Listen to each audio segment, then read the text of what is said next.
नमस्कार दोस्तों, मैं रविकांत विश्वकर्मा बनारस से। जैसा कि आपने देखा, मैंने अपनी ही तस्वीर पर माला चढ़ा के पुष्पांजलि किया। वो इसलिए किया कि आज पूरे उत्तर प्रदेश में, पूरे देश में कोरोना का जो सेकेंड वेव है उसकी वजह से लगातार लोग मर रहे हैं और मरने वालों की इतनी ज़्यादा संख्या हो गई है, ये देख के मेरे जैसा नौजवान भयभीत है और डरा हुआ है और वो अपने आप को मरा हुआ समझ रहा है। मेरी बात को या मैंने अपने फ़ोटो में माला चढ़ाया है, लोगों को कुछ मजाक लगेगा, लेकिन ये उनको मजाक कहीं नहीं लगेगा जिन्होंने अपने घर के अगल बगल लोगों को मरते हुए देखा है। ये उनको कभी मजाक नहीं लगेगा जो बनारस के हरिश्चंद्र घाट और मणिकर्णिका घाट पे लाशों की लाइनों को देखा है। इसलिए मैं ये बताना चाहता हूँ, हम बनारस के रहने वाले हैं।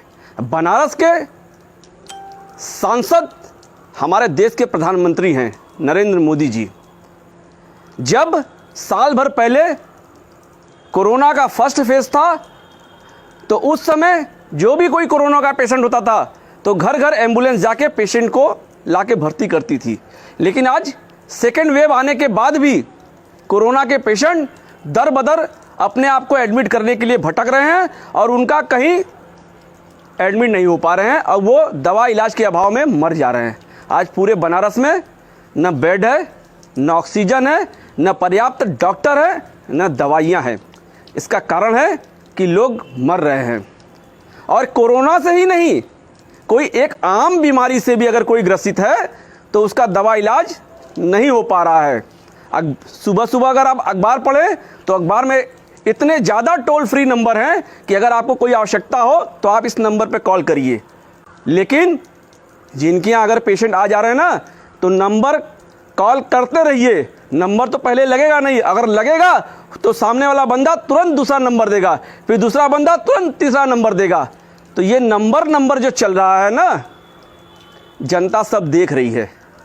लोकतंत्र में चुने हुए प्रतिनिधियों का ये दायित्व होता है कि वो अपने देवतुल्य नागरिकों का ध्यान दे, जैसे एक राजा अपनी प्रजा का ध्यान देता है। लेकिन आज राजा जनता के बीच शून्य है। इन्हीं बनारस की सड़कों पे, क्योंकि ये वीआईपी शहर है, इन्हीं बनारस की सड़कों पे जो लगातार गाड़ियों का काफिला वीवीआईपी लोगों का हूटर बजाते हुए जाता था, आज वो जनप्रतिनिधि सड़क से गायब हैं। हूटर किसका बज रहा है? एम्बुलेंस का। उस एम्बुलेंस का हूटर बज रहा है और वो पेशेंट इस हॉस्पिटल से उस हॉस्पिटल, उस हॉस्पिटल से उस हॉस्पिटल दम तोड़ दे रहा है। तो क्या इसीलिए लोगों ने जनप्रतिनिधि चुना था?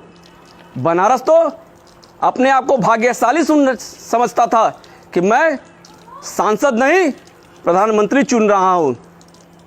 जब हमारे पास समय था साल भर का कि हम अपनी चिकित्सीय व्यवस्था अच्छा करें, दुरुस्त करें, लोगों को इलाज दे, तो उस समय ये भक्त हिंदू राष्ट्र बनाने में लगे थे। अरे तुम हिंदू राष्ट्र बनाओ चाहे जो बनाओ, लेकिन पहले लोगों को मरने से तो बचाओ। लोगों की जिंदगी का कोई कीमत नहीं है। जिनके घर के लोग मर गए हैं, ये उनसे पूछिए। अपनी ही तस्वीर पर माला पहनाने का ये आदेश है, ये मेरा आशय है। मैं पागल नहीं हूं कि मैं अपनी ही तस्वीर पर माला पहना रहा हूं। अपनी ही तस्वीर पर माला पहनाने का मेरा आशय है कि आज पूरा हिंदुस्तान डरा हुआ है। जिसके घर कोई भी छोटी मोटी बीमारी हो जा रही है, वो ये मान ले रहा है कि मेरी तस्वीर पर माला चढ़ जाएगा। मेरी भावना नहीं है कि मैं किसी की भावनाओं को आहत करूं, लेकिन प्रधानमंत्री जी ध्यान दीजिए। आप ये इंतजार मत करिए कि लोग लगातार मरे। आप ही जब दिन में लाखों लाख की रैली करते हैं तो कुछ और बोलते हैं, और शाम को जब टीवी पर ज्ञान देने आते हैं तो सोशल डिस्टेंसिंग की बात करते हैं। तो मैं आपकी किस बात को सही मानूं, किस बात का पालन करूं?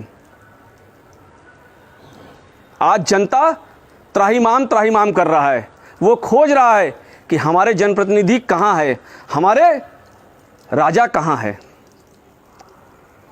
तो समय रहते सभी हॉस्पिटलों में पर्याप्त ऑक्सीजन की व्यवस्था करें, दवाइयों की व्यवस्था करें और चिकित्सीय व्यवस्था करें, क्योंकि लोग रास्ते में मर रहे हैं। अभी भी वक्त है। सांसद जी, हमारे देश के प्रधानमंत्री नरेंद्र मोदी जी, बचा लीजिए, नहीं तो आने वाला समय ये इतिहास में लिखा जाएगा कि जब लोग मर रहे थे तो हमारे जनप्रतिनिधि ज्ञान दे रहे थे। तो ज्ञान नहीं, ध्यान दीजिए। मैं रविकांत विश्वकर्मा, बनारस से। जय हिंद, जय समाजवाद।